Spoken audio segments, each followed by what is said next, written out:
अवधूत चिंतन श्री गुरुदेव दत्त श्री स्वामी समर्थ महाराज की जय. श्री स्वामी समर्थ सर्व ताई आणि दादांना तुमचं सर्वांचं माझ्या चॅनलमध्ये स्वागत आहे. आजचा दिवस स्वामी महाराजांच्या कृपेने तुमचा सुखाचा आणि आनंदाचा जाऊ हीच स्वामीचरणी प्रार्थना करून आजच्या व्हिडिओला सुरुवात करूया. तर बघा, आता लवकरच स्वामी महाराजांचा प्रकट दिन येत आहे. तर त्यासाठी बऱ्याचशा सेवा प्रत्येकजण करत आहेत. प्रत्येक ताई दादा प्रत्येकाच्या सेवा वेगवेगळ्या चालू आहेत. पण त्याचप्रमाणे काही जणांना सेवा तर करण्याची खूप इच्छा आहे, पण वेळेअभावी, टाईम नसल्यामुळे किंवा लहान मुलं आहेत, जॉब आहे, बरेच सारी काम आहेत, सेवा तर करायची आहे पण वेळ नाही. तर त्यासाठी आज मी तुम्हाला एकदम 5-10 मिनटात होणारी एकदम साधी आणि सोपी सेवा मी आज तुम्हाला सांगणार आहे. ती सेवा कोणती आहे, ती कशी करायची, त्याची अटी नियम सर्व काही आज या व्हिडिओमार्फत मी तुम्हाला सांगणार आहे. तर त्याआधी जर तुम्ही व्हिडिओला नवीन असाल तर चॅनलला नवीन असाल तर चॅनलला सबस्क्राईब करा, लाईक करा आणि शेअर करायला अजिबात विसरू नका. प्रत्येकाच्याच बाबतीत कसं होत असतं, कष्ट तर खूप करत असतात, पैसा तर खूप येत असतो, पण तो पैसा आलेला टिकत नाही.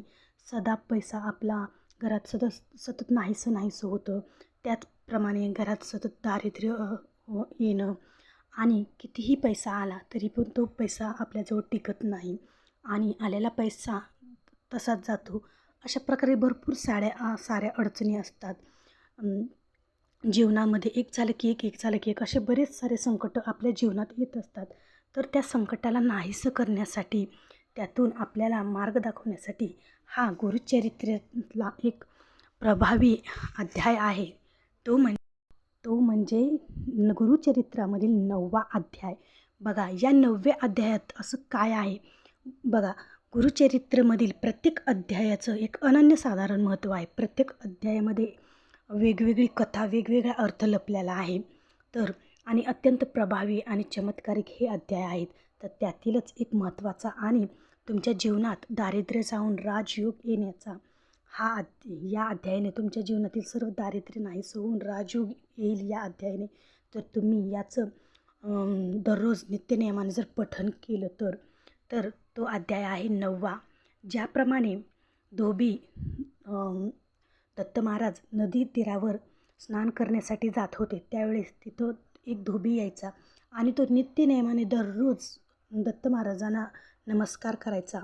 तो निस्वार्थ भावनेनं काहीही मनात न इच्छा जाता तो दत्त महाराजांना नमस्कार करायचा आणि दत्त महाराज दररोज त्या धोब्याला बघायची की तो निस्वार्थपणे काहीही मनात इच्छा न जाता मला नमस्कार करतो आणि दत्त महाराज त्याच्यावर प्रसन्न झाले. त्या धोब्याची सेवा आवडली. त्यावर दत्त महाराजांनी त्याला म्हणले की तुला काय पाहिजे ते मला माग, मी तुला देईन. पण तो धोबी मला काहीही नको असं बोलला. नंतर दुसऱ्या दिवशी ज्यावेळेस दत्त महाराज स्नानासाठी येतात त्यावेळेस तो धोबीही तिथे आलेला असतो आणि नदीतून एक होडी, सुंदर अशी एक होडी जायलेली असते. एकदम सजावट ती छान केलेली आणि त्यात राजा आणि राणी असतात. एकदम हिरे मोत्याचे दागिने घातलेले, एकदम सुरेख. ते दृश्य पाहून तो धोब्याच्या मनात येते की अरे वा, यांचं जीवन किती छान आहे. याने काय पुण्य केलेले असतील, कोणते उपवास, कोणते तापास केलेले असतील, जेणेकरून ह्यांना हे राज भोगायला मिळालं. अशी कोणती त्यांनी कर्मे केली असेल असं त्याच्या मनात येतं आणि आपल्याला कधी हे सर्व भोगायला मिळेल. मग त्यावेळेस दत्त महाराज तर सर्व आपल्या मनातील जाणतात. दत्त महाराजांनी त्या धोब्याच्या मनातील सर्व काही जाणलं आणि त्याला आशीर्वाद दिला, तुलाही असं राजयोग भोगायचं आहे का? त्यावर धोबी म्हणाला, माझं आता आयुष्य असं राहिलंच किती आहे, मला ह्या वर्षी म्हणजे ह्या जन्मी नको, पुढच्या जन्मी मला तुम्ही जे काही द्यायचं आहे ते द्या. त्यावेळेस दत्त महाराजांनी त्याला आशीर्वाद दिला आणि धोब्याला त्या धोबीने दत्त महाराजांना असं म्हणलं की मला सर्व काही राजवैभव सुख तर तुम्ही देणार आहात, पण त्याचबरोबर तुमच्या सेवेचंही मला म्हणजे तुमची सेवा करण्याचंही मला भाग्य लाभावं. म्हणजे तुमची सेवा करण्याचं सुद्धा माझ्या मनात ही भावना पुढच्या जन्मीही राहावी, हा पण मला आशीर्वाद द्या. अशा प्रमाणे दत्त महाराज जसे त्या धोब्याला प्रसन्न झाले, त्याचं दारिद्र्य संपवून टाकलं आणि त्याला राजयोग आणला. त्याचप्रमाणे ह्या अध्यायाचं जर आपण निस्वार्थपणे जर वाचन केलं तर आपलंही सर्व दारिद्र्य संपून लवकरच तुम्हाला राजयोग येईल. तर ही सेवा कशी करायची, कधी करायची, तर बघा ही सेवा तुम्ही आता 31 मार्च रोजी स्वामी प्रकट दिन आहे, तर तुम्ही ही सेवा 7 दिवसाची करा, 21 दिवसाची करा किंवा 11 दिवसाची करा.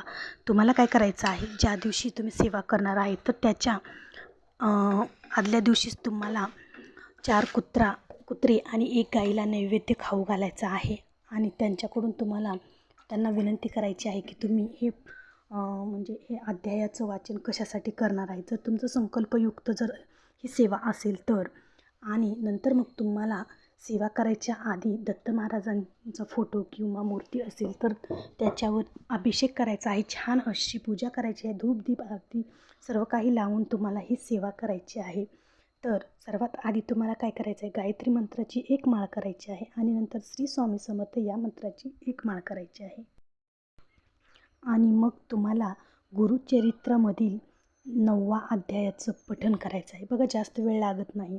तर हा अध्याय तुम्ही दररोज जेवढे दिवस तुम्ही ही सेवा करणार आहात, 21 दिवस, 9 दिवस, 7 दिवस, तेवढ्या वेळेस तुम्ही या अध्यायाचं पठण नक्की करा आणि बघा तुमच्या जीवनात किती चांगले बदल घडतात, किती चांगली तुमच्या जीवनामध्ये घटना दत्त महाराजांच्या कृपेने तुमच्या जीवनातील दुःखाचे दिवस जाऊन सुखाचे दिवस येतात, राजयोग येतो तुमच्या जीवनात.